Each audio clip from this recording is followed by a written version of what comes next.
Preguiças, um programa de Gustavo Martins Coelho, Vítor Meireles e Hugo Abreu, com a participação de Ana Sofia Silva.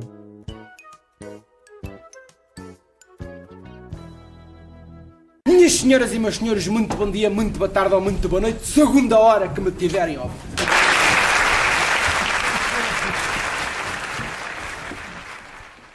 Olá, sejam bem-vindos ao Preguiças, com o Vítor Meireles, Hugo Abreu e Gustavo Martins Coelho. Acho sempre piada, agora estou-me a perceber. Tu és o único que usa dois apelidos, na forma como se refere. Eu só e exclusivamente neste programa sou Vítor Pimenta Meireles, Hugo Abreu e Gustavo Martins Coelho. Assim gosto mais. Portanto, agora também tens dois apelidos, é isso? Sim. Hugo, não te sentes diminuído? Não, eu adotei uma política que é, eu só uso dois apelidos agora por escrito, porque parece-me que por dito torna-se um bocado moroso. Eu estou à espera, no fundo, de enverdar por uma carreira política para me referir como Pimenta Meireles. Sim, Acho que é um sim. nome muito de centro-direita, não achas? Pode ser que sim. Olha, isso não sei, mas o administrador do condomínio é o Sr. Pimenta. Estás a ver? Lá está. Ou uma coisa ou outra. Ou vou para a política ou começa a arrendar. Pimenta Meireles, falando nisso, tu disseste que os Eu acho que sim. preguiças Hoje vamos tratar apenas comigo, por dois apelidos.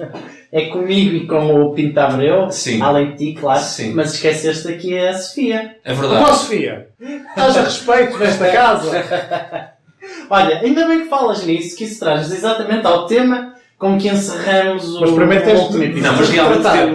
temos que nos retratar e... Não, mas eu ia Referir. retratar exatamente dizendo que é bastante frequente a dualidade de tratamento dos homens para as mulheres. E uma coisa que se nota muito é isso. Quantas mulheres é que tu conheces que profissionalmente sejam conhecidas pelos apelidos e não pelo nome próprio? Eu conheço imensos, porque é do ponto de vista académico. Pois. E são todas, aliás. E Do são... ponto de vista académico? Sim, enquanto Como assim? professoras e investigadoras são sempre tratadas pelos últimos nomes. Eu não me ocorre uma única professora Sim. da minha área e investigadora que seja tratada pelo último nome. Eu tinha a Passinhas. É Sandra Passinhas. Mas eu com esse nome achava que ela era tratada por uma alcunha. Sim, Passinhas leva a crer que é alcunha. Mas no meu caso, curiosamente, sim. São tratadas por apelidos. Porque, olha, na minha faculdade eu tinha o Freitas da Fonseca, Isso é um nome muito bom. Sim, Freitas da Freitas da Fonseca. Tem outra pinta. Eu acho que... tinha o Barbosa, mas lá Isso está. não, isso já Não, mas a questão é essa, repara. O professor de neuroanatomia era o Barbosa. A professora de anatomia era a Dulce. Estás a perceber a Estou a perceber. dualidade? Acho que tens aí um ponto, sim. Eu E estava... o Freitas da Fonseca era professor de microbiologia, mas a professora de histologia era a Delmina. O professor de semiótica era o Rocha... Armada. Não, existe um professor de economia na Universidade do Minho, cujo apelido é Rocha Armada. Portanto, Isso de andar mais era melhor. Isso é um nome muito Um bom. abraço. Rocha Armada. cumprimentos respeitosos para o Rocha Armada. Não, eu penso que era Rocha Nogueira, mas agora não quero estar... Penso que era Rocha Nogueira, mas a professora de Neurologia era a Carolina Almeida Garrett. É verdade que tinha o Almeida Garrett lá, mas não se livrava do Carolina. E, portanto, esta dualidade, eu fico surpreendido por tu me Do ponto de dizes que vista- na tua área... Na isso minha, não é assim, do ponto de vista profissional, enquanto colaborador de investigação, por regra, os investigadores e professores referem-se uns aos outros pelo último nome, de um ponto de vista institucional, que estamos a falar. Agora, por exemplo, estavas a falar do caso de professores, ocorre-me apenas uma única Mas professora... todos os professores são investigadores, simultaneamente. Estamos Sim, a falar de mas- pessoas mas- que lideram laboratórios. Sim, mas neste caso, por exemplo, existe, Ou lideravam. existe Alguns até de já facto formados. uma diferenciação entre professores e professoras, em que de facto os homens, por regra, eram mais referidos pelo último nome e não tantas mulheres. Mas existia, por exemplo, a professora com quem eu colaborei de forma mais próxima, curiosamente era tratada apenas pelo último nome pelos alunos, que era Mimoso, que é o último nome dela. Mas era mimoso. Então, É mimoso. Exatamente, é uma mimosice tratar uma pessoa por esse sim, porque nome. de facto, mas mesmo nomes, por exemplo, um dos grandes nomes do processo Se civil, calhar chamava-se Alexandrina. Paulo Pimenta, e chamavam-lhe Paulo Pimenta, não diziam o professor Pimenta. Diziam sempre o Paulo, que acho Mas que se era. calhar Se calhar também tem que ver com a idade, não? E com a literação do nome também. Paulo Pimenta convida, não é? E são nomes curtos. Pois, possivelmente. Não, mas eu digo, porque eu noto, não sei se vocês notam essa parte, mas eu noto também alguma transição, ou seja, está-se a perder um pouco a mania não no sentido pejorativo, de tratar as pessoas pelo apelido. Ou seja, as gerações mais novas já é mais raro encontrar alguém que seja apenas um apelido. É engraçado que no meu caso tratam pelo nome próprio, o que é curioso. E nota até alguma diferenciação. Sim. Chamam-te ao Vitor? Vitor Hugo, que é um pouco mais íntimo até. O que é estranho, por regra, quem me trata por Vitor Hugo é família. E clientes. Sim, do ponto de vista de profissional, é um pouco estranho ver essa situação. Mas quando são pessoas de fora, não. Mas professores em si, investigadores, curiosamente chamam de Vitor Hugo, que é uma coisa próxima, dá um ambiente familiar à situação. Sim, senhor. Olha, Vitor, se não te importares, tu é que és o nosso curador de temas. Muito bem. Mas se não te importares, eu queria cumprir a promessa que fiz no último episódio, que eu fiquei de te responder a qualquer coisa. Já não me lembro bem ao quê. Fica indeferido e vamos saltar. É isso. Estou a brincar. É só mesmo para ver a tua reação. Não, acho muito bem. Obviamente faz todo o sentido. Sim. Tens de me ajudar, porque eu já não me lembro de que é que... Estamos a falar relativamente ao choque entre a igualdade de direitos e a igualdade de oportunidades e a autonomia privada. Ou seja, se existiria porventura, estamos a falar de um ponto de vista hipotético, se porventura existiria um interesse legítimo, em do ponto de vista individual, por exemplo, permitir uma discriminação positiva.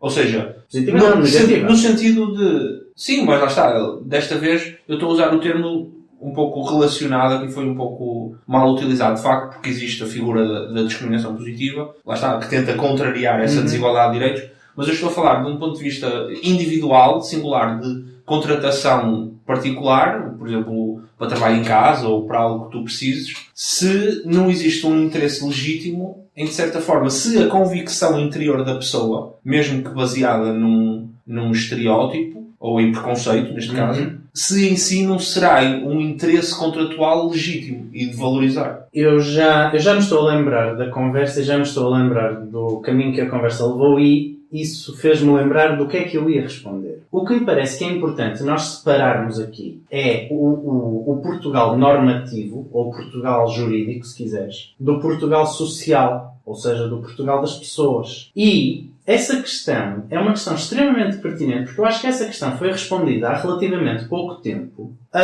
por um programa da TVI. Não sei se vocês acompanharam, eu não vi o programa em si, mas vi a reação, nos dias que se seguiram ao programa, a reação na imprensa e nos comentadores. Estou a falar da Quem Quer Casar com o Meu Filho. Acho que era assim que se chamava, Quem Quer Casar com o Meu Filho.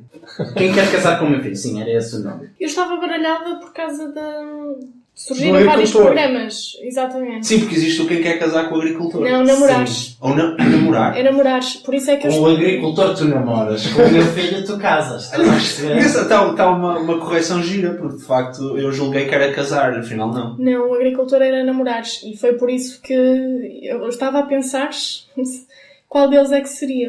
Surgiram os dois mais ou menos na mesma altura. Não, estrearam no mesmo dia. Foi no mesmo domingo à noite. Eu acho que não, mas também não tenho certeza. Mas essa parte eu tenho a certeza. Eu não tinha a certeza do nome do programa, mas sei que estrearam no mesmo dia. Pois é possível, mas sim, esse era casar. Sim, Quem Quer Casar com o Meu Filho. Pronto. Eu espero por um programa que seja Quem Quer Copular com... Isso já existe. É a Casa dos Segredos. Olha, boa. Certo. Não há um programa qualquer. Ou Love and Top, Ou ou Love lá and como é Top, que se chama. sim. Aquilo parece-me todo o mesmo, apesar de eu ter deixado de ver a televisão. Qual é que é o conceito do Love and Top? Já ouvi falar, mas não... É exatamente esse. É relativamente copular com É quem quer copular. É ver A quem preferência por cima. copula mais vezes. Pois, convém, exatamente.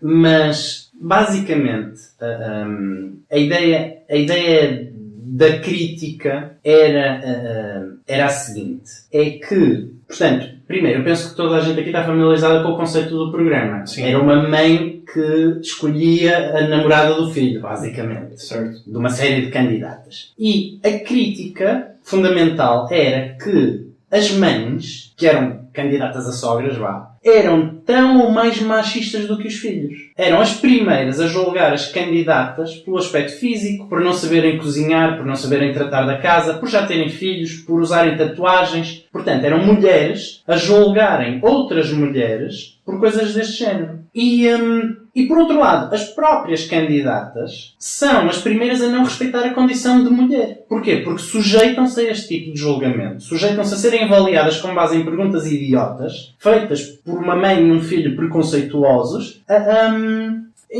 apenas para terem 5 minutos de fama, ou 15 minutos de fama. E, portanto, pelo visto, houve uma mãe, inclusivamente, que disse que valorizava que a nora tivesse uns dentes branquinhos, umas maminhas mais ou menos, um bom rabinho, assim que se veja.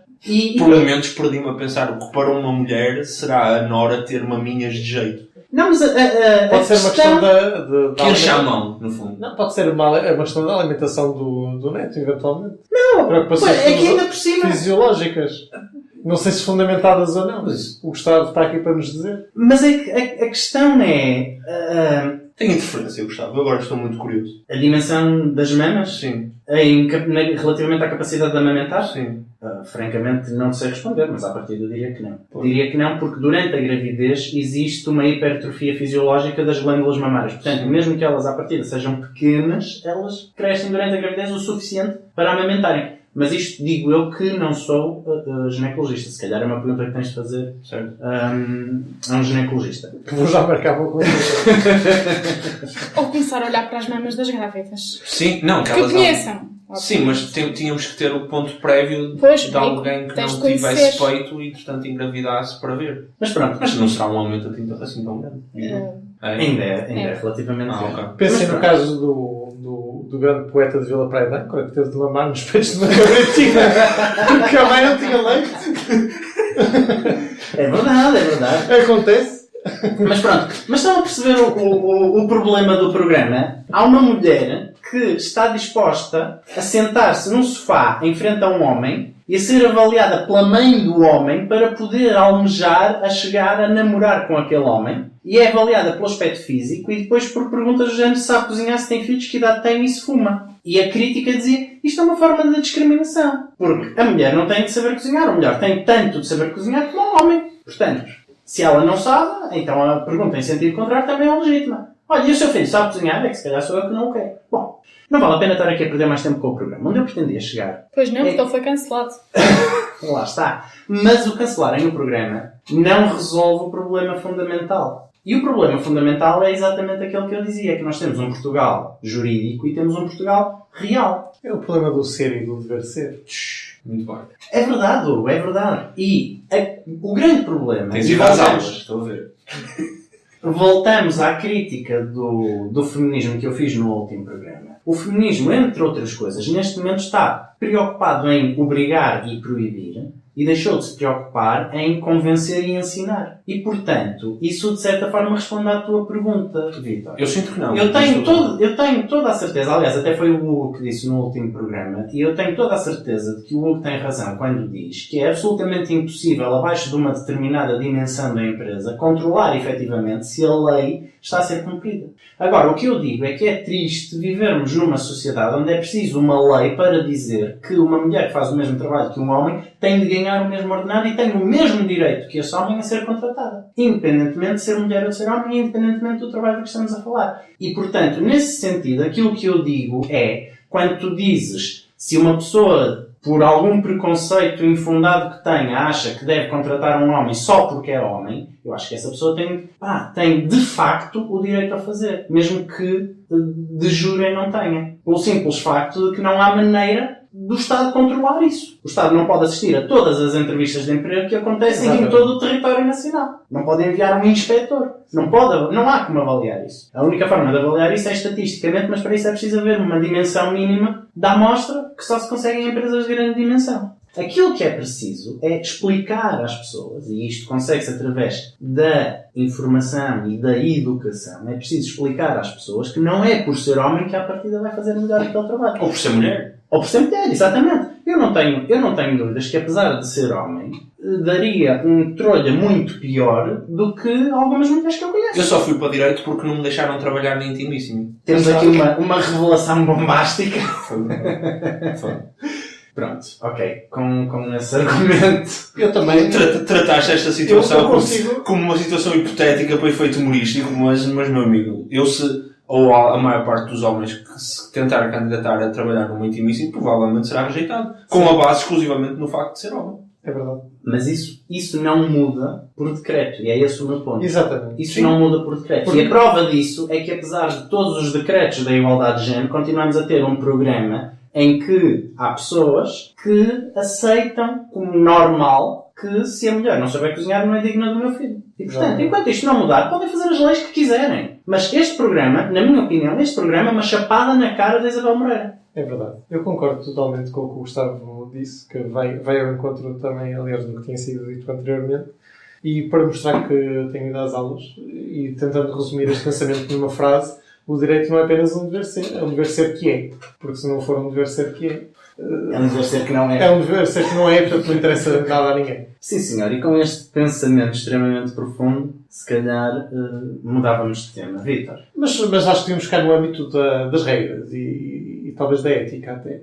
Ui! Quando se fala em ética, ética num lugar particular, estou a pressentir. Sim, é num lugar importante. Sim. Vamos quebrar o suspense. Vamos a isso. Quem é que o vai fazer? Vamos. Eu acho que quem começou... Exatamente. Vamos mandar uma pedrada no charco. Eu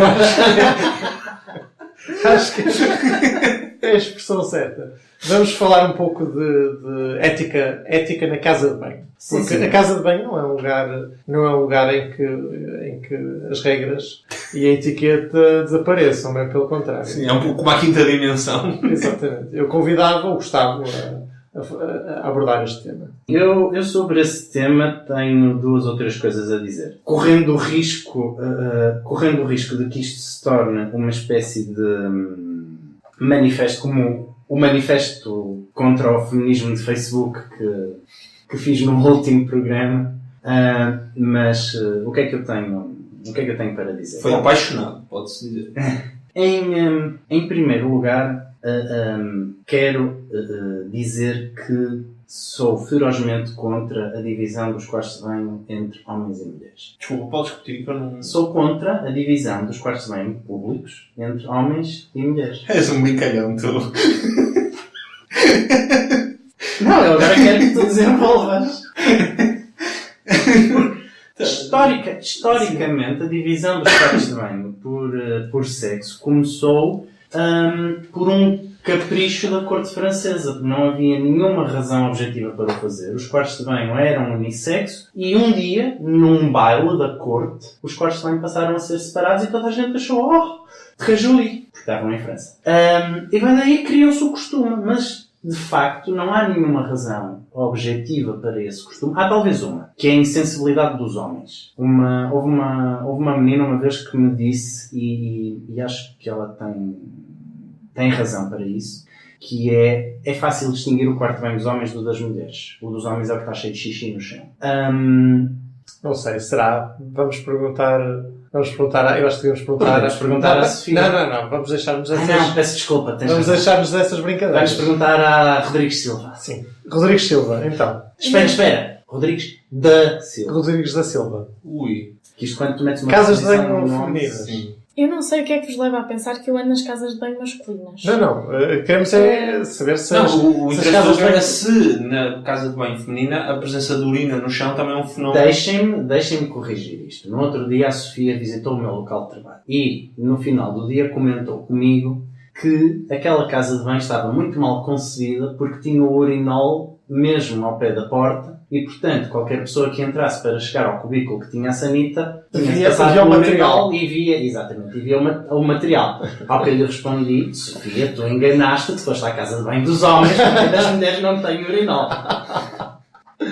Portanto, sobre a Sofia frequentar casas de banho masculinas, acho que estamos a conversar. A Rodrigues da Silva. Olha, vou deixar de aparecer, porque se é para ser enxovalhada a cada programa, não dá. Não, nós queríamos apenas uma perspectiva feminina para se ver se a casa de banho feminina é assim tão limpa quanto o Gustavo pensa. Não sou eu que penso, foi uma rapariga que me disse.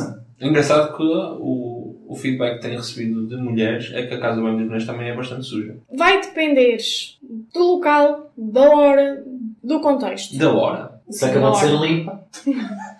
Também. Mas isso é qualquer casa de banho, não é? Bem, se for a casa de banho do V rápida, talvez não. Ou do escada, não sei o que está na moda. O escada. Talvez o Eu escada. acho que escada está mais na moda. É capaz, mas não estou muito atualizada. Mas a questão é um pouco essa, assim, falta de civismo e de educação, infelizmente, acontece nas duas. Aí é unissexo. Portanto, eu acho que, assim, haverá se calhar um bocadinho mais de pessoas do sexo feminino com atenção do que masculino. Até por mas questões eu acho que depende fisiológicas. muito do próprio local também. Eu não quero estar a cometer um erro, mas um bocadinho da qualidade ou da educação das pessoas enquanto grupo. Da amostra. Não é? Exatamente. Portanto, Qual é a maior infração, chamamos assim, que Deixar existe tanto assim. na casa de banho das mulheres? Por regra. Enquanto mulher, o que é que, por regra, as outras mulheres fazem que tu notes? Eu acho que o céu é o limite. Não, o teto. Sim. A nível E de... muitas das vezes é esse nível- o problema, é que o céu é mesmo... O céu não, o teto é mesmo lindo. A nível de E tu desordem... vês a quantidade de papel higiênico A nível lá, de- claro, que tu é. pensas porque é que eu estou tipo numa casa de banho de um shopping ou algo e há papel higiênico colado no teto. não sei se estará muito ligado, mas a vossa conversa fez-me lembrar uma questão. Não, está um bocadinho ligado à surgidade, mas tem a ver com o facto das pessoas não saberem ler as instruções da casa de banho. Sim. Eu não sei se nos homens acontece o mesmo, não deve acontecer, mas nas casas de banho das mulheres, e cada vez mais, ou seja, praticamente todas elas têm, é um recipiente para a colocação de produtos femininos. Ou seja, os tampões, Aliás, uma discriminação, porque é que um homem pensos, não há higiênicos. de usar um penso. Nada contra, mas eu acho que existe mais nas mulheres. Eu notei uma paixão muito grande na forma como disseste isso. Noto que é uma preocupação que está muito próxima do teu coração. Mas normalmente esses recipientes, primeiro têm uma abertura muito própria, muitas são automáticas, obviamente que ao fim de um mês ou dois já está variado porque as pessoas forçam aquilo porque não percebem que é preciso passar a mão e aquilo abre automaticamente. Mas acontece muito que aquilo é só para colocar Aliás, uma grande essas... discriminação contra os manetas. qualquer parte de pele, não sei, qualquer coisa. Mas que, não é, aquilo supostamente é para... tem uma finalidade específica, mas aquilo normalmente ou está partido, ou está cheio de papel higiênico.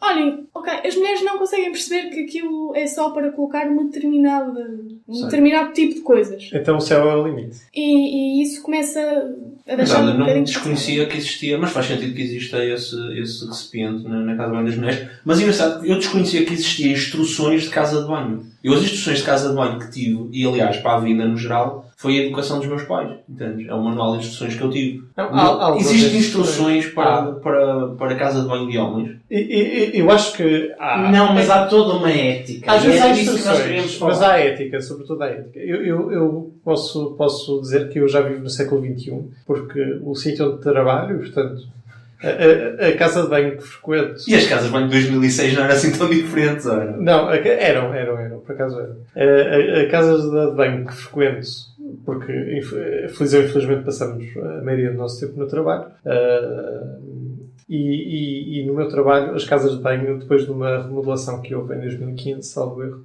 passaram a ser unissexo. Portanto, eu já vivo neste admirável mundo novo. E, portanto, estou bem familiarizado com essas máquinas de que a Sofia estava a descrever. Mas, de facto, sim, eu acho que há casos em que há instruções. Por exemplo, às vezes há casas de banho onde há instruções para não deitar o papel higiênico na sanita e deitá-lo num balde. Faz sentido. Que Ok. Eu simplesmente interpretei o que a Sofia disse como um manual universal de utilização de casa de banho, entendes? Uma Pois, espécie de guia. mas Ok, aí- bem-vindo. A instalação onde está, chama-se casa de banho e tem aqui esta guia, entendes? Para neste mundo complicado, que é fazer as necessidades. Mas eu acho que não de uma forma legislativa, mas de uma forma concepcionária, isso aconteceu. Sim, isso é verdade. E desenvolveu-se uma ética da casa de banho. E aliás, existe daí que vem a piada deste tema, porque eu imagino o que aí vem. Sim. Muito bem. Vamos dar alguns exemplos, então. De facto existe uma ética, mas eu queria só concluir, queria fundamentar porque é que eu sou a favor dos quartos de banho unissex. Eu penso que é, curiosamente, uma questão de igualdade de género. Porquê? Porque isto provavelmente deve dar um prémio Ig Nobel mais cedo ou mais tarde. Houve um grupo de investigadores belgas, engenheiros, penso eu, que investigou porque é que há sempre fila no quarto de banho das mulheres. E a conclusão a que eles chegaram foi que era uma questão anatómica. Um homem consegue fazer... portanto, o que tem a fazer? Não, a questão é mesmo por aí. Normalmente, a larga maioria das necessidades que se fazem nos quartos de banho públicos passam por verter as águas, que eu acho que é uma expressão boa. Infelizmente não é o único serviço que por regra os homens fazem mais rápido que as mulheres. Também é um dos grandes problemas. Como? É verdade. Estou a ver onde tu queres chegar. Estou a ver onde tu queres chegar e... Não, eu vi um estudo recente que dizia que cerca de 70% das mulheres nunca tiveram um orgasmo numa relação sexual. Portanto, e garanto que 100% dos homens já tiveram. Sim. Mas isso é uma questão biológica. Será? Claro. Exclusivamente? Sim. Se o homem não tiver o orgasmo antes da mulher, do ponto de vista evolutivo, do ponto de vista não da espécie humana, exatamente, se o homem não tiver o orgasmo antes da mulher, não ocorre fecundação. Porque a mulher já está satisfeita e diz, olha... Sim, mas estás a falar de um ponto de vista... biológico, sim. Biológico, meramente... Sim, ou seja, do ponto de vista evolutivo faz sentido que assim seja no nosso caso, não é? Exatamente. Mas esquecendo essa parte, a parte de verter as águas, eu acho que... Eu estou a dizer verter as águas... Está aqui uma grande teoria. Desculpem lá, eu acho que os engenheiros belgas têm já de rever o artigo. Porque está aqui uma teoria alternativa que merecia ser estudada. Não, a estatística continua a ser a estatística. A principal atividade nos quartos de banho públicos continua a ser verter as águas. Será que esta atividade foi estudada? O Hugo está a questionar os critérios. Sim. Vamos ter de confiar na solidez metodológica dos engenheiros belgas. E atenção que a palavra solidez não foi aqui escolhida ao acaso. Mas pronto. Mas dizia eu que verter as águas é uma expressão que transmite de uma forma extremamente realista, quase visual, o ato a que se refere. Por isso eu gosto muito da expressão. Sim, e por isso hoje estou a carregar forte na expressão verter as águas. Mas pronto. Mais uma vez carregar forte. Dizia eu que um homem faz isso muito mais depressa do que uma mulher. Sim. Fruto da sua anatomia. E, portanto, tendo em conta que 50% da população é homem e 50% é mulher, mais coisa menos coisa, é inevitável que, se as casas de banho tiverem a mesma área e a mesma disponibilidade de equipamentos, a das mulheres vai ter uma fila à porta e a dos homens não. É absolutamente inevitável. Acresce a isso que, em boa verdade, os homens estão em vantagem, porque tu consegues enfiar 3 urinóis na mesma área em que enfias 2 sanitas. Esta é a parte da engenharia que os belgas estudaram. E, portanto, além dos homens serem mais rápidos, têm maior disponibilidade de cerâmica para utilizar. E, portanto, tornam-se ainda mais rápidos. O fluxo de homens na casa de banho, para além do fluxo dos homens, torna-se muito mais rápido do que o das mulheres. E, portanto, a melhor solução, eles depois estudaram portanto, criaram modelos matemáticos para avaliarem as consequências de várias opções. Uma opção era alargar a área da casa de banho das mulheres, portanto, obrigar normativamente, nas regras de construção civil, que em vez de serem casas de banho com a mesma área, para uma área total, 2/3 de lavabos, 2/3 fossem femininos, 1/3 fosse masculino, o que é que acontecia? Por aí fora. E chegaram à conclusão que a solução mais eficiente e que gerava filas menores, porque depois algumas soluções que eles começaram a propor reduziam a fila das mulheres à custa do aumento da fila dos homens. E, portanto, a solução mais eficiente de todas, que maximiza a redução da fila, é o quarto banho unissexo. E, portanto, por uma questão de igualdade de género e por uma questão de repartir o mal pelas aldeias e não serem só as mulheres que ficam à porta do quarto banho a fazer fila, penso que deveríamos defender... Eu sou totalmente a favor. E, aliás, resolvia-se também a questão do género. Por exemplo, Exatamente. a luta dos transexuais, a nível qual a casa de banho que vão utilizar, etc. Eu isso sou completamente a favor. Eu só me ri, sabes porquê? Porque, do ponto de vista social, isso ia causar um choque enorme. Porque, imagina o que é, por exemplo, num shopping, uma casa de banho unissexo. Eu acho que não é assim tão grande. Achas que não seria? Depende de como fizeres a arquitetura da casa de banho. É óbvio que não poderias ter o que tens atualmente, que é os urinóis numa zona visível. Terias de ter algum tipo de separação entre urinóis, entrada, cubículo, lavatórios. Certo, correto. Eu vivo portanto, há uns anos num contexto em que há casas de banho partilhadas e, de facto, foi estranho nas primeiras semanas, sim, mas depois torna-se uma coisa perfeitamente normal. Mas eu queria só dizer que eu acho que dos presentes, acho que fui o único, lembrei-me há pouco, enquanto o Gustavo estava a falar, acho que fui o único que tive o privilégio de já fazer um estudo empírico sobre a utilização de casas de banho. Eu peço-te que elabores sobre o assunto. Sim, com certeza. Mas foi por gosto ou foste obrigado? Nem uma coisa... não, pode-se dizer que foi por gosto de ajudar um amigo.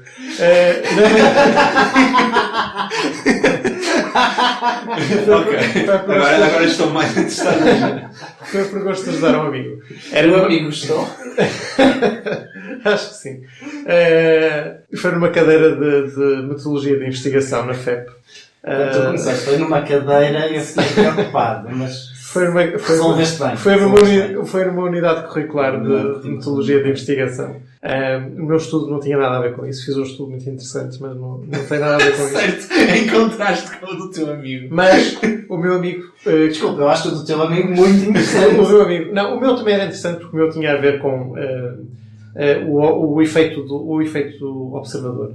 Ou seja, eu estava em duas turmas perfeitamente idênticas. Numa das turmas... O efeito do observador num quarto de banho é que seria um estudo. Tem uma boa ideia. Bem, só para concluir, o meu estudo era sobre o efeito observador em duas turmas idênticas, na mesma disciplina, em horas muito semelhantes. Num dos casos, eles sabiam que eu estava lá e quem era, e sabiam mais ou menos o que estava a fazer. Não podiam saber exatamente o que estava a fazer, mas tinham uma ideia muito aproximada, e na outra não sabiam. Vestia-me de maneira diferente, para me integrar numa turma. Levaste a tua t-shirt de conjunto Corona? Sim, t-shirt de conjunto Corona e tal. E foi interessantíssimo porque, de facto, o efeito do observador era brutal. A diferença era brutal. E eu confesso que na turma onde estava incógnito vi de tudo. Vi tudo. De tudo, sim. Okay. Vi agressões na sala de aula, isto na FEP. Portanto, uma faculdade... Mas isso não é unidade curricular do primeiro ano? É. Pois, lá está. Está explicado. Vi gente a jogar casino online. Sim. Vi gente a ver futebol. Sim. Vi gente a ver filmes. Eu não sei porque é que tu vais para a sala de aula ver Netflix. A minha frequência na universidade... Acho que não. Bem, não tenho a certeza. Talvez seja. Eu, por exemplo, Devia ser. É fisicamente perceptível o ano em que tu estás nas universidades pela ausência desse tipo de pessoas. Por exemplo, eu no meu primeiro ano também da universidade lembro-me de estarmos em aulas de introdução ao direito num auditório com pessoas a ver, por exemplo, a teoria do Big Bang no computador. A minha experiência foi tão diferente. Eu, por exemplo, jogar batalha naval, também, imensa gente, conversar, simplesmente. Ou seja, e ao longo dos anos isso foi diminuindo. E, por exemplo, na altura do mestrado já não via isso. A minha experiência foi exatamente ao contrário. Isso foi aumentando ao longo dos anos. Os médicos, claramente, são pessoas estranhas. Tenho muito medo. Mas pronto. Mas voltando... Sabe, tenho uma teoria para isso. Então. Porque os médicos, por regra, tiveram uma adolescência... muito controlada. Por regra, mais controlada e mais disciplinada. E por regra, mais sacrifícios. Então, quando atingem o grande objetivo de entrar na Universidade de Medicina, entram no espírito de libertinagem. Eu tenho exatamente como quem vou viver o que não vivi até agora. Eu tenho exatamente a mesma teoria que tu. Pois. Mas, Hugo, conclui... Claro que vão engano, porque depois de acabarem o curso têm uma nova bateria de exames e mais exames. Mas o estudo que interessa, portanto, o meu estudo era sobre uma questão clássica da investigação, mas um colega fez um estudo muito interessante. Ele estava à procura de saber se a cor interferiria. A exposição a uma cor muito forte interferiria no comportamento humano, na casa de banho. Sim. Casa de banho castanho escuro, imagino. Não, ele afixava um placar de uma cor viva, berrante, ora vermelho, ora amarelo. Ele era da área de marketing. Ora, uma série de outras cores e fez uma série de mensurações durante... Portanto, foi um dia bem passado à frente da casa de banho a cronometrar, a ver se a cor influenciava Mas a permanência. que tipo de mensurações é que estamos a falar? E não estamos só a falar nisso. Havia um efeito cruzado, que era... Havia também frases. Havia frases para que a pessoa não percebesse que o efeito determinante era a cor. Havia uma frase inócua qualquer no cartaz que eu tentava justificar, mas a frase era um mero artifício para que a pessoa para que o efeito da cor não suscitasse diretamente a apreensão, fosse um mero efeito indireto. Mas a ver se eu percebo, isso era colocado onde? A mesma entrada da casa de banho. Portanto, se conheces as casas de banho da Faculdade de Economia, tem assim uma espécie de antecâmara pela qual tens necessariamente de passar. E quando se diz colocar a cor, era o quê? Um painel? Era uma cartolina A3, A3 com cores fortes e uma frase qualquer servia de sim, texto. no fundo, só mesmo para a pessoa ler a frase e a cor agir mais no subconsciente. Exatamente isso. E depois cronometravam quanto tempo a pessoa passava lá dentro. Dependendo da cor. Aquilo que rapidamente percebemos é que a cor era totalmente irrelevante. Mas descobrimos uma coisa muito interessante. Havia uma coisa que tinha uma altíssima correlação com, e foi essa a conclusão do estudo, uma altíssima correlação com o tempo despendido na casa de banho. E não era outras pessoas. Não. Essa era boa, mas não. E não era o sexo, curiosamente. Então. Era se entravam a olhar para com o telemóvel na mão ou não. Pois. Eu ia dizer ou seja... Porque quando eu ia dizer exatamente isso, que era, imagina, o vosso interesse, antecipar, e eu vi imediatamente a pessoa a entrar no YouTube do outro lado e pronto, ok. Lá se foi qualquer efeito de cor, que a pessoa nem sequer está a olhar. Exatamente. Sim. E isto para dizer que hoje em dia eu acho que o telemóvel é um fator determinante. Mas peço desculpa, isto foi um grande à parte. Pronto. Mas vamos concluir então com uma rápida lição de ética do quarto ano. Sim. E depois fechamos já agora, podemos com a Sofia. Perdão. Com a Rodrigues da Silva. E a seguir com as nossas recomendações cinematográficas. Muito bem. Eu queria já aproveitar o repto para dizer uma nova adição recente, podemos dizer, à ética da casa de banho, que é, por favor, se vão para o YouTube ou para o YouPorn, para o YouPorn. não é mais para o YouPorn que para o YouTube, em boa verdade. De referência. Não ponham som na casa de banho, tentem, evitem. Parecendo que não é desagradável. Eu perguntava por mais, mas se calhar não. É melhor não. Onde eu vi isso acontecer foi na biblioteca da Faculdade de Medicina. Boa. E não era para os apanhados? Não. Era mesmo um colega nosso que, pronto, estava lá a entreter-se. E estava a ver com som. Boa. Portanto, enfim. Muito bem. Mas só a ver? Só a ver. Ok. No fundo, tínhamos também noção do espaço onde estávamos. Exatamente. Era apenas um mero estudo anatómico. Sim. Claro que sim. Pronto. Dito isto, ética do quarto bem. Olha, primeira coisa, eu acho que é importante esclarecer o nome da divisão, porque toda a gente chama aquilo casa de banho. E, eu não concordo, quer dizer, porque uma casa é uma unidade de habitação. Tu hoje estás com uma percepção muito linguística e etimológica das palavras. Eu acho que é importante sermos precisos na linguagem que falamos. E uma casa tem quartos. E um deles, ou mais do que um, é destinado ao banho e afins. E, portanto, isso é o quarto de banho, não pode ser a casa de banho. Porque ter uma casa inteira só para o banho é manifestamente excessivo.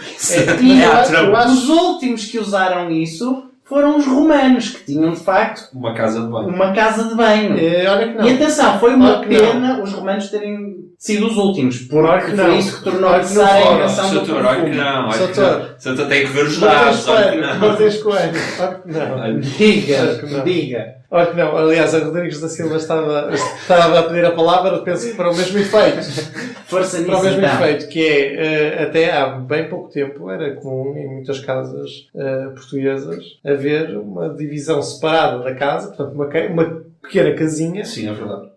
própria só Na aldeia dos meus avós é o que acontece. Eu quando vou Exatamente. visitar tios na aldeia, existe de facto uma casa de banho. Eu sei que o Dr. Martins Coelho vive no seu Sim, é verdade, contexto berço de urbano. ouro, não é? Não, mas isso que vocês estão a dizer também existe na cidade. Aqui no Porto existe, em Lisboa existe, portanto, não é por aí. Aliás, em Lisboa há prédios construídos nos anos 60, na zona das Avenidas Novas, portanto, obras do Estado Novo, que têm os apartamentos e têm uma sacada nas traseiras que dá acesso a um quarto bem partilhado entre os vários apartamentos daquele andar. Quarto não, casa. Continuo a achar que é discutível, porque se tu não moras lá, não é a tua casa, não é uma casa. Para ser uma casa tem de lá viver alguém. Não Ou moram, então, se calhar porque não então deixam. chamas casa de voluta de banho. Sim, por exemplo. Mas pronto. De qualquer forma... Mas tem potencial, no fundo. É uma construção análoga a uma casa e que tem todas as características da casa, apenas não é utilizada como casa. Exatamente. É como dizer que o Parlamento é a casa da democracia. Exatamente. Pronto, de qualquer forma, eu pessoalmente continuo a gostar mais do nome quarto de banho. Quarto, tu dizes quarto de banho. Quarto de Nunca banho. me apercebi. Mas digo, sempre quarto de banho. E agora Eu isso- confesso que digo casa de banho. Eu digo lavabos. Eu digo toalete. Olha, estás a brincar, mas eu conheci uma pessoa que dizia toalete. Ui, isso é muito bom. Era de Cascais. Era do Estoril. Claro, Estás a ver perto. Claro que sim. Nós somos a Paula Bobon. Exatamente, a Sim, Paula nós somos a Bobon. Paula Bobon do quarto de banho. dos lavados. Do toalete. Do toalete é muito melhor. Para Sim, Paula sim, Bobon. Sim, fala Bobon dos Não, toaletes. mas como é que a Paula Bobon dirá? Provavelmente Toalete, claro que sim. toalete, sim. Aliás, não dirá, apenas o dará a entender. Exatamente. É a Exatamente, educação. não se fala da... Ela não vai à casa bem, ela vai refrescar-se. Exatamente, sim. Sim, note-se que ela disse uma vez que não se deve pedir desculpa nem dizer com licença quando se arrota. Porque o arroto é uma coisa que não deve acontecer e se acontece é um acidente que se deve ignorar. Exatamente. Paula Bobon Dixie. Dito isto, Sofia, Rodrigues da Silva. peço desculpa, Hugo. Dito isto, Rodrigues da Silva. Ai não, peço desculpa, Pinta Abreu. Mas é comigo? Não, mas eu chamei-te Hugo. Disse peço desculpa, Hugo. Tá bem. Vamos falar de restaurantes? Vamos lá. Eu saboreio. Ora bem, depois do Japão, voltamos para Portugal e para o Porto.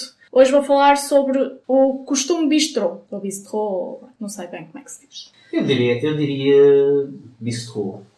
Naquela senda deve ter um toalete. Sim, sim. Sim, mas tendo em coisa que eles escreveram em português, eu acho, bistrô. Bistrial, pronto. Pois, Estás ali. também tens a tua razão, de facto. O costume bistrô. Este restaurante fica muito perto dos aliados, mas está bem escondido. Por momentos tive dúvidas de que estaríamos no sítio certo. Uma rua muito estreitinha, assim, um bocado escondida mesmo. Mas era de facto ali e lá chegamos. É um espaço bastante intimista, ideal para jantares mais tranquilos e quiçá românticos. Tem uma boa oferta alimentar. Eu aí vou discordar de ti. Eu acho que a disposição das mesas não se presta nada a um jantar romântico. Eu senti-me extremamente desconfortável com o casal mesmo ao nosso lado a ouvir toda a nossa conversa. É verdade, concordo contigo, tens toda a razão.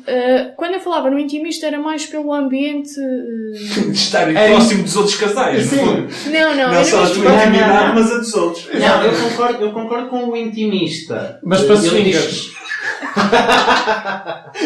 discordo. Não, uma coisa pode ser intimista sem ser romântica. Sim, é verdade. Eu digo intimista no sentido em que não há iluminação de teto e todas as mesas têm um pequeno candeeiro. Ou seja, cria um ambiente mais calmo, mais tranquilo. Mas À meia luz. o que o Gustavo diz é muito verdade. Porque, por exemplo, nós estávamos até relativamente tranquilos, uma mesa para 2 pessoas, mas entretanto veio um casal e sentou-se. Também podiam-se ter sentado do outro lado da mesa deles, que Não era de 4. respeitaram a ética da disposição das mesas. É verdade. Sim, verdade. de facto eles Sim, porque sentaram-se eles mesmo ficaram ao numa nosso mesa de lado. 4 e Mas podiam-se sentaram-se. ter sentado na outra ponta da mesa, mas não vieram sentar-se mesmo na ponta da mesa ao nosso lado. Eu estava a paredes meias com o Isso indivíduo. é estranho, realmente. Se tirava os olhos do prato, dava de caras com eles. E falando nisso, faz-me lembrar uma situação que foi... primeira, nós pedimos de entrada um salmão fumado em tosta de brioche. E aquilo trazia umas fatiazinhas de pepino, que eu toda contente tentei comer a primeira, ela saltou-me borrei a toalha toda, passando à frente. E já lá estava o casal, portanto, estou a Mas imaginar. que gafe. Exatamente. Não fiquei Eu muito... quero dizer que não me apercebi. Ai, que bom. É que aquilo ficou todo sujo. Quando Tipo, se diz tudo sujo, provavelmente uma coisa mínima, mas não é? Não, foi Não, eu porque quero aquilo tinha dizer um que ela molho usou castanho. o verbo borrar. Eu acho que o verbo borrar é um verbo... Mais uma vez, tu estás sensível, tu não costumas Não. ser tão sensível Para. do ponto de vista da utilização da língua. Repara uma coisa, eu acho que o verbo borrar só é superado em termos de sujidade pelo adjetivo badalhoco. Eu quero dizer que... Porque, não, a sério, deixa-me só concluir isto. Eu quero, porque eu acho que a palavra badalhoca, Olha, na tasca da badalhoca come-se muito bem. Mas não vamos falar sobre ela agora. mas podes guardar para uma das próximas vezes. Não, mas Tenho lá aí primeiro. Tens mas coragem? Porquê? Por regra, eu já falei com pessoas que se recusaram a ir à tasca da badalhoca. Pela fama, lá está, até o próprio nome. Ainda não pensei sobre o assunto. Pois, lá está, se calhar está aí o truque, é ir lá, comer e não pensar. Sim. eu Ah, quando ela vou, está- mas vou precedido pela azaia. Certo. Não, mas deixa-me só falar da palavra badalhoco. Eu quero falar da palavra badalhoco porque eu acho que é das melhores palavras que conheço. Porque, se repararmos com atenção, é daquelas palavras que valem mais que 1000 imagens. Muito fruto do significado fonético, mas também pela carga semântica. Porque quando eu digo badalhoco, eu não consigo imaginar outra coisa que não algo profundamente badalhoco. Há sinónimos, mas não há nenhum que tenha a mesma emoção que badalhoco. Sujo é demasiado limpo. Se a parede em frente a mim está suja, provavelmente tem a tinta desbotada, tem uma outra marca eventual de uma pancada que tenha levado, talvez uma teia de aranha pequenina. Mas se tiver badalhoca, não será muito difícil imaginar restos de excrementos lá colados, ninhas de moscas varjeiras, todo o tipo de sujidade. Porco é quase tão bom, mas divide as atenções com o animal e, portanto, acaba por não se comparar. Aliás, há porcos mais limpos que certos badalhocos por aí andam. E por isso, eu gosto da palavra badalhoco. E, por Acho exemplo, que a única palavra que realmente se aproxima é borrar. Por isso acho que estiveste muito bem Olha, e... quando disseste que borraste a por exemplo, palavra. imundo Imundo é o contrário de mundo. e nefasto. Nefasto, não tem nada a ver com badalhoco. O muro estava nefasto. Pensas, lá está aí, coisas do outro mundo, entendes? Paranormais, vezes o diabo. Estes excrementos eram do Lucifer. Nefasto? Então, Não, credo, não. Para mim, nefasto é uma coisa muito mais etérea. Eu se me disser, nefasto não tem existência física. Se tu me falares de um muro nefasto, eu penso num muro que se está a desintegrar. É tipo uma cerca. sim, talvez tenha, no fundo, eu tenho uma associação muito metafórica ao termo nefasto. Deixem-me Vou só precisar do sabotar um significado. bocadinho mais este programa da Rodrigues da Silva. Para dizer que hoje mesmo descobri que a minha expressão favorita está no dicionário. Qual é? Ó tio, ó tio. A expressão ó tio, andar ao tio, está no dicionário. Eu acho que é uma expressão Isso fabulosa. é muito bom. Ó tio, ó tio. Eu, por acaso, também gosto muito dessa expressão. Não posso dizer que seja a minha expressão favorita, mas... Está no top Sabes qual é a minha palavra preferida? 10. Então. Defenestração. Porquê? Não só pelo número de sílabas que tem, mas simplesmente do ponto de vista linguístico de ter de construir uma palavra tão específica. Ou seja, acho hilariante um fenómeno ter se tornado tão presente ou notório que a raça humana sentiu a necessidade de o classificar. Portanto, não é mandaste o tipo pela janela fora, é mesmo, ele foi defenestrado, entendes? E a conjugar, ou seja, a própria etimologia de fenestra, de fenestrar, acho imensa piada. Mas mais ao facto de nós, enquanto pessoas, enquanto sociedade, termos sentido essa necessidade. Ou seja, imaginei uma espécie de coletividade em que durante algum tempo tanta gente era projetada da janela para fora que se tornou cansativo falar sobre aquilo. Acho que convém não esquecer que um dos momentos mais marcantes da história portuguesa Foi a defenestração. Exatamente. Então, opa, tenho uma apreciação enorme por essa palavra. Adoro mesmo. Defenestração. Pronto, mas olha, agora que a minha sardinha está quase a queimar, vamos lá aqui. Fazer só uma pequena anotação, que depois da conversa toda que vocês tiveram sobre casas de banho, o borrar é ideal aqui nesta conversa. Para que eu estava a louvar o teu borrar. Mas lá está, eu só estou Sim. estou a enfatizar a Estás. situação. Já disse o que é que por acaso comemos de entrada. Vou já agora falar noutras coisas que acho que são de mencionar. Os estacionamentos. Já lá vai, calma. Não me esqueci de ti. Eu confirmo, nós comentamos à chegada. Ora, eu pessoalmente comi um frango recheado com chouriço e queijo, acompanhado com um risoto de cogumelos que estava muito bom. Era perfeito para o Hugo. Realmente, basicamente, pegaram numa carne e encheram só de coisas que ele não gosta. Mas não há Como é que é problema, possível? há outras coisas que eu tenho a certeza absoluta que tu podes comer e que vais gostar O disso. que confia é frango, gosto, mas recheado e eu... Sim, isso foi realmente incrível. Olha, estava muito bom. Isso para mim foi tipo Boulevard of Broken Dreams. Tantos sonhos desfeitos. Eu Não, gosto mas tanto de olha, frango. tem salmão, tem... Mas é recheado. Não, por acaso não. Olha, tem tornodó, também dizem que é muito Espera bom. lá, mas a nossa entrada também era apropriada para o Hugo, não envolvia queijo? Tinha aquele queijo Filadélfia, parecia. Pois. Mas, a partir do momento que é queijo, independentemente do que seja, ou se é aquecido, como ele já esclareceu. Mas olha, Hugo, não há problema porque eu tenho a ideia que havia salada de alface e tomate. Digo bom, rica não. Íamos lá, comemos uma salada. Pedia a salada mista e eles com sorte. Até lá mesmo, a beça. Olha, pedias um pãozinho E o copinho de salada. um copinho de água e um palito e está feito. azeitona, tem azeitona que tu gostas. Às vezes até na azeitona põe queijo. Já vi fazer. É verdade, Loucura. confirmo. Este mundo está Por acaso, perdido. ali não pedimos. Mas é assim, eu vou-te dizer alface e tomate porque eu depois estou a lembrar-me, não fixei em mente, como é óbvio, mas estou a lembrar-me que tinha, por exemplo, a tábua de queijos e enchidos, que também não daria para ti. Está Olha, visto mas como? tem um camarão crocante. Também não. Também não. Mas o teu problema é com o camarão É ou com com o o crocante? camarão. A sério? Crocante não. Ah, essa não Ah, sabia. não, camarão não. Camarão nem. E marisco no geral. Marisco também no não. geral. E camarinha. Carpaccio. Mas o que é isso? É carne crua muito fininha. É tipo rosbife sem ir ao forno.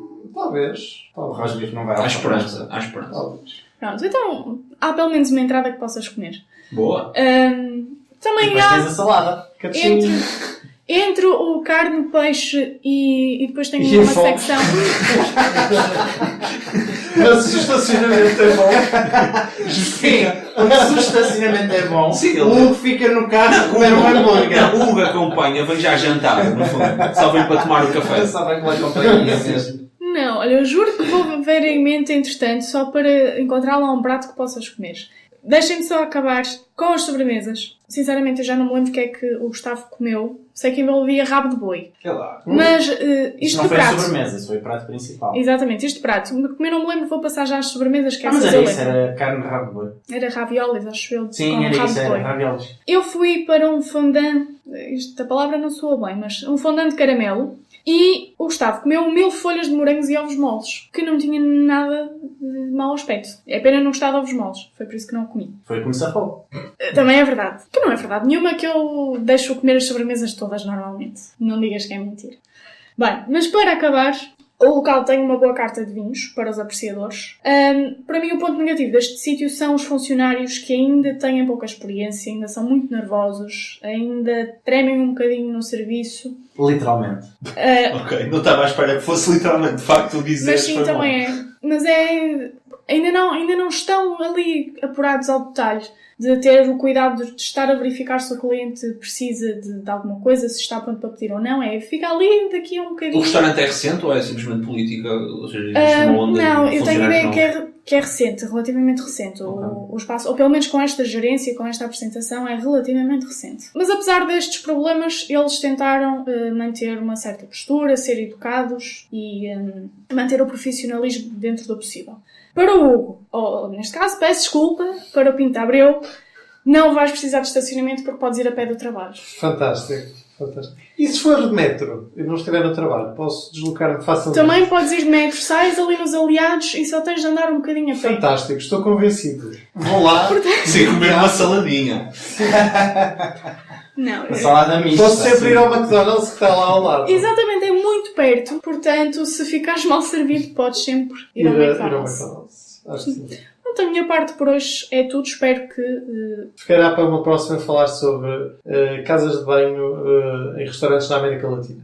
Isso é bom, porque eu também tenho ainda uma questão a colocar-vos sobre os quartos de banho, mas vai mesmo ter de ficar para a próxima vez, porque nós já estamos a exceder o nosso tempo, quase. Sim, senhor. Mas qual é a pergunta? Por curiosidade. Só para me entusiasmar. Não. Não, ok. Portanto, vamos ao cinema? Vamos? Vamos sim. Então, Pagas tu? não pago, mas começo eu desta vez, para variar. Ótimo. Em câmara lenta. O que é que eu vou recomendar hoje? O Terceiro Homem.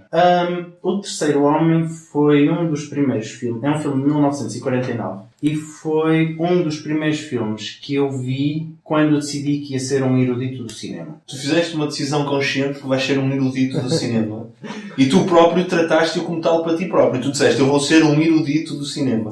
Exatamente. Não, estou a brincar. Mas, de facto, houve uma altura da minha vida, por alturas de 2015, em que eu decidi tornar mais seletivo nos filmes que via e começar a dar mais atenção à crítica. Coincidiu com a minha descoberta de um site interessantíssimo que é o Rotten Tomatoes. E o Terceiro Homem era e é um dos filmes com cotação mais elevada no Rotten Tomatoes. Posso-vos dizer que o Terceiro Homem está em 8º lugar na lista dos melhores filmes de todos os tempos. Qual é o título em inglês? No Rotten Tomatoes. The Third Man, exato. Nunca ouvi falar. Também não. não. Um realizador. Também não. Carol Reed. Como é que se diz isto? Carol Reed? Carol Reed. Pois, mas como é que tu dizes isto seguido? Carol Reed. Como é que eu digo? Uma grande embrulhada Sim, na um língua, pouco não é? a língua. Sim, Carol é Reed. um pouco troca-línguas em inglês, sim. Estás a ver? Os pais às vezes não pensam. Não podias dar este nome à criança. Não é? Ainda no outro dia passei por uma rua que era a rua Carmo Carmona. Não é? Quem é que chama Maria do Carmo a uma pessoa da família Carmona? Não faz sentido. Tenho que concordar. Quem é que se chama Vanessa, uma pessoa da família Carreira? Isso também é um problema, de facto. Mas pronto. Coisas Aconteceu. à parte. O filme impressionou-me, sobretudo pela capacidade de produzir um efeito, apesar das limitações técnicas de 1949, que é a data do filme. E depois, claro, porque tem o Orson Welles como ator, e porque tem uma das sequências mais interessantes de perseguição de uma pessoa que envolve descer a um túnel dos esgotos e andar por lá fora, e portanto, de facto, achei um filme muito, muito interessante, e é por isso que hoje o recomendo. Por isso, não sei quem é que agora vai querer fazer a recomendação seguinte. Eu agora estava a ouvir-vos e mudei completamente a recomendação que ia fazer, porque me lembrei de uma coisa um bocado mais séria. O Reino Unido, United Kingdom. O Reino Unido, de facto, isso é um filme. O Brexit é uma telenovela, mas o Reino Unido é um filme. Podia ser uma referência ao Brexit, mas não. É a história baseada em factos reais do primeiro presidente de Botsuana, que aliás, como era habitual nas antigas colónias britânicas, estudou em Inglaterra, só que, portanto, ele viria a tornar-se o primeiro presidente do Botsuana. Aliás, antes de ser presidente, ele era, na realidade, herdeiro. É um filme recente, não é? É um filme recente. É um filme de 2016. É um filme de 2016. Portanto, é a história de uma personagem verídica, o primeiro presidente do Botsuana, que na realidade era também herdeiro ao trono, mas ele era republicano, era uma pessoa, era um democrata, mas a trama central da história é que ele se apaixona por uma cidadã britânica branca, enquanto está a estudar em Londres, e acabará por casar com ela, o que lhe vai causar imensos problemas, seríssimos problemas no país de origem, e também na própria Inglaterra, que na altura e talvez hoje não aceitava muito bem casamentos de raça mista. E é interessantíssimo também ver a maneira crítica e bem interessante como o filme aborda o cinismo que sempre caracterizou a política externa britânica, que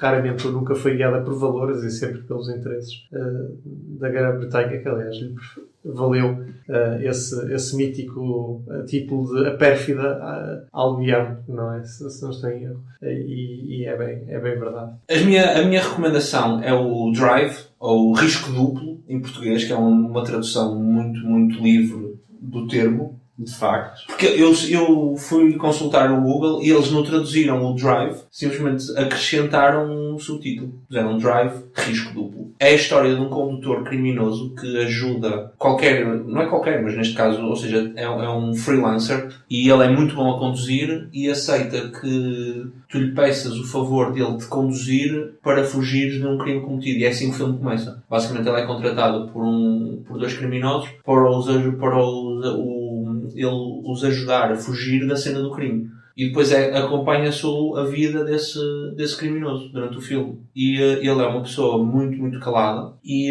claramente com uma tendência violenta, mas a tentar superar esse lado. E basicamente o filme, no geral, é sobre, muitas das vezes, a sensação de que, ou pelo menos a questão de se, neste caso, a nossa natureza a de virar sempre ao de cima. Ou seja, se é possível mudar. Existe aquela sensação que a pessoa, independentemente do que foi ou não, nunca muda. Neste caso, a grande questão que o filme lança, e é essa a luta do protagonista, é se temos uma natureza que essencialmente não conseguimos contrariar. E ele, durante o filme, conhece uma rapariga, apaixona-se por ela, ela tem um filho e o marido está na cadeia, entretanto o marido sai, e o condutor vai ajudá-lo também a cometer um último crime, e há uma grande reviravolta aí também, e acho que é um filme muito bom. E o realizador é um dos meus realizadores preferidos, é o Nicholas Refn, e gosto muito do filme. E recomendo também, se às vezes quiserem arriscar, se sentirem assim ousados, verem também o Só Deus Perdoa, do mesmo realizador, e também com o Ryan Gosling como protagonista. Mas é um filme um pouco mais ambíguo e com questões metafísicas e relativamente a exercícios de culpa perante Deus, e não é claro nisso, mas simplesmente é uma interpretação pessoal que eu tenho do filme. Gosto bastante, mas é um filme um pouco mais ousado e fora. Mas do ponto de vista visual, acho que há poucos filmes que chegam ao nível do Só Deus Perdoa. Portanto, mesmo se estiverem com a ideia de verem um filme que seja brilhante do ponto de vista visual, mas que de facto seja suscetível de criticar do ponto de vista do enredo, talvez vejam esse filme. Eu estava aqui a pesquisar enquanto tu falavas, não sei se pesquisei o filme certo, mas a primeira referência que encontro ao filme é do canal de Ciências Criminais. E depois vejo aqui coisas sobre erro judiciário, vingança, não sei se é algo que é evocado pelo filme. Talvez. Mas neste caso, é assim, é um filme que, à primeira vista, parece algo simples, mas, e principalmente com visualizações repetidas, tu vês que existe ali mesmo um contexto interessante do ponto de vista filosófico e de questionar grandes